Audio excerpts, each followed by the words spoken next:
Hey, Georgia Tech fans, we are back with another episode of Swarm Talk. Whether you're listening or watching here on YouTube, hit the subscribe button down at the bottom as we recap ACC Kickoff. We're going to talk more later on in the week about why you should pump the brakes, but we're going to talk a little bit today, kind of taking two clips, and I want to talk more about them we had on ACC Kickoff. That and more on today's episode of Swarm Talk, presented by the Crowded Booth. Pile in here and make yourself feel at home.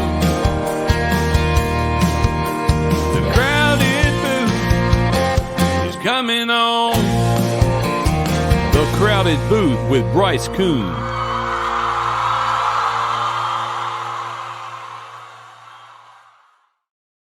Hey, everybody, and thanks for tuning in once again. This is Swarm Talk, presented by Section 103. Well, we are back from Charlotte, officially got back in, and we're talking a little bit about the Yellow Jackets and kind of some of the feedback that we got back. I got my guy Ralph back in the background. He's going to be playing two clips here in a little bit. But, there's been a lot of mixed feelings from ACC Kickoff, and I wanted to address that first off. We've got a whole other show about kind of giving this coaching staff some slack, this new one at least, the new improved coaching staff that is, I'll tell you, leaps and bounds, folks, leaps and bounds better than the last one that took the field back in 2021. But let's talk about this. This is very, very interesting. I told you earlier on in the year that there was chemistry issues in the locker room between Paul Johnson-led players and Geoff Collins-led players. Ralph, I want you to hit me up with a clip of Zamari Walton because this speaks volumes about where this program was at the end of last year and where they feel like they are now heading into 2022.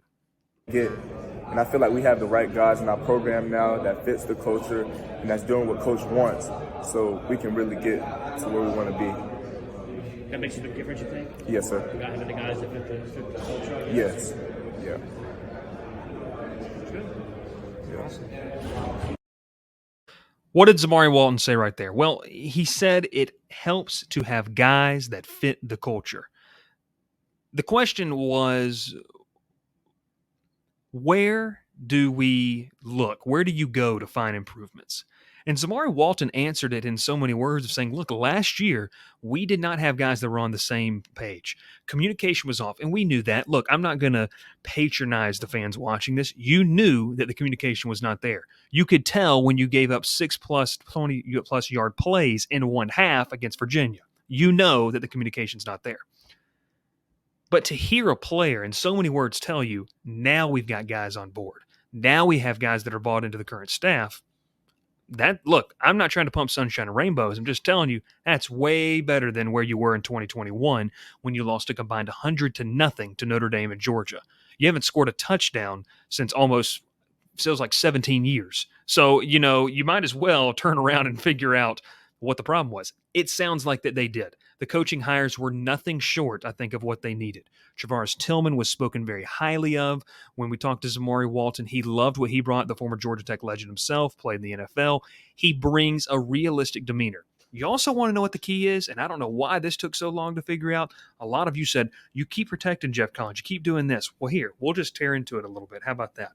When you have a separate cornerbacks coach and a separate safeties coach that don't communicate with each other, why should you expect the players to communicate? That would be a mind-boggling concept to have.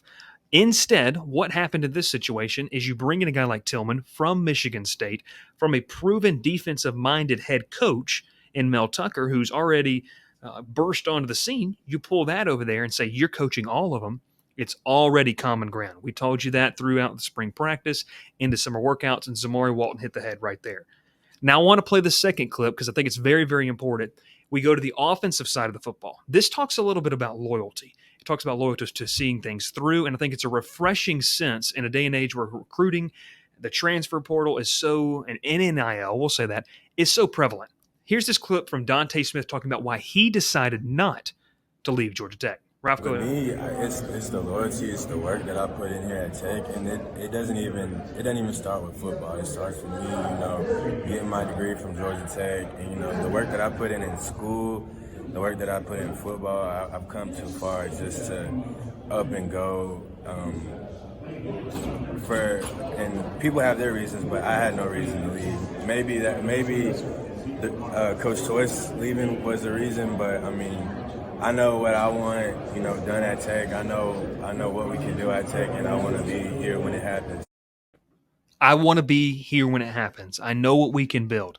Look, you can sit here and talk about all day, and we're going to have the trolls. We've already had them on Twitter. We've had them on message boards. We've had them in Facebook groups. We've had them down here in the YouTube comments that seemingly just want to see their team fail so they can fire Geoff Collins. That's not a real fan. I'm just going to go and tell you. I don't like to tell people how to fan. That's not a real fan. Dante Smith, that's a kid you should be rooting for. He decided to stay, get his education from one of the top-tier universities in the country and in the world by that, and we know you Tech fans love to talk about that.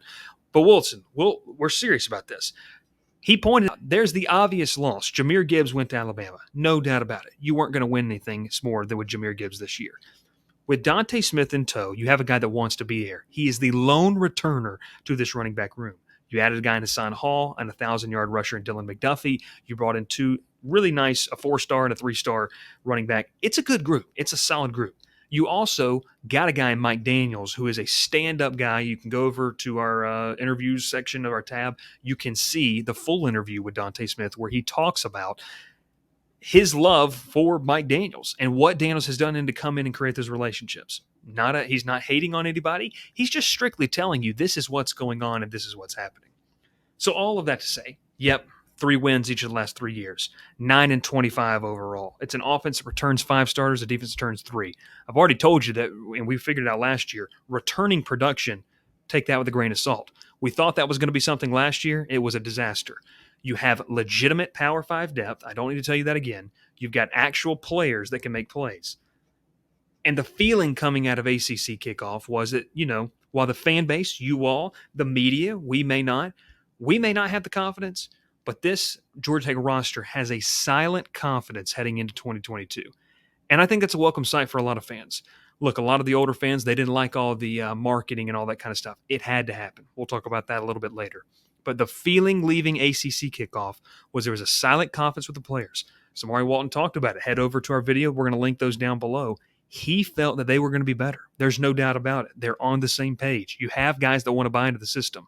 We're not calling anybody out specifically, but that changes everything. I don't care if you're Nick Saban, Don Shula, or Vince Lombardi himself. If you don't have players that want to play for you and want to do what you want to do, you'll never be successful. I'm not comparing Geoff Collins to those guys. I'm just saying maybe you should ease off the slack. And this year, if it goes bad, you can have your way with it. But up until now, if you don't have a roster that wants to be there with you, it's very, very hard to be successful in any type of capacity. Those 2 comments from those 2 guys, they stood out. Dante Smith felt like they're going to be better. He's got a chip on his shoulder. Geoff Collins said as much. This is a roster that has a chip on their shoulder. They're tired of losing. They're ready to turn the page. The only problem is that this is probably one of the hardest schedules, if not the hardest schedule in college football. Clemson. Should we even go over it? Clemson week 1. That's the one you got to pay attention to. You don't look ahead to Kerwin Bell and Western Carolina's air raid attack. You don't look ahead to Ole Miss coming into Atlanta. You don't even look ahead to Duke, who you might think to be your only conference win. You have to look at Clemson. You get them week 1. That's going to be the best shot out of anybody, in my opinion, this year, because as the season goes on, Clemson's going to get better. They're the most vulnerable week 1, and at least you get them in your backyard where you've already shown out last year in a game that nobody gave you a chance in. I think this program is going to be it could look a lot different at the end of this year. It could look, the same and maybe more. But what I think coming out of the ACC kickoffs was, look, you take it for what you want. There's a sense of confidence that this team hasn't had before. It's a silent confidence, which is to the delight of a lot of people. Not a lot of rah-rah, not a lot of social media hoopla, not a lot of 404, no Waffle House shoes, although Geoff Collins had the Waffle House Cup. There is not a lot of hoopla, a lot of hype surrounding. And maybe that's what Georgia Tech needed. Maybe they just needed to be quiet for an offseason, turn around, and get to work. That's what all the signs pointed to. Only the results can tell you. I can't sit here and tell you what's going to happen. Your friend down the street, your office buddy, your mom, your dad, your grandfather, they can't tell you what's going to happen. Results will have to happen in order for changes to come. It's going to be very, very interesting to see where Georgia Tech goes, though, after this, because the Jackets, they need to get it turned around quickly. They really do. If they want to be a competitor, whether it's in the ACC, a potential new conference, whatever happens to that, they've got to establish themselves. The old age argument of academics and all this other stuff, it's a wash. Don't listen to it anymore. You can be competitive if you want to. And Georgia Tech will have the ability to try to do that this season. It's a lot easier said than done, but leaving ACC Kickoff, guys believe in themselves. And if I was a fan, I would say, all right, well, let's roll. I'm going to walk in with no expectations. Wasn't a lot of hype. Let's just go play football and see what matters. Toe meets leather here very soon, and we can't wait to talk about that and more. This is the Crowded Booth. This is Swarm Talk. We appreciate you just listening into this and watching this very, very, very brief show. It's going to be very, very fun to talk with you all more and more about what the Jackets are going to be doing later on this season. My name is Bryce Koon. Hit the subscribe button for more. This has been an episode of Swarm Talk.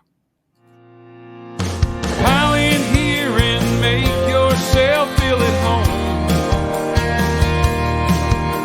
The Crowded Booth is coming on. The Crowded Booth with Bryce Koon.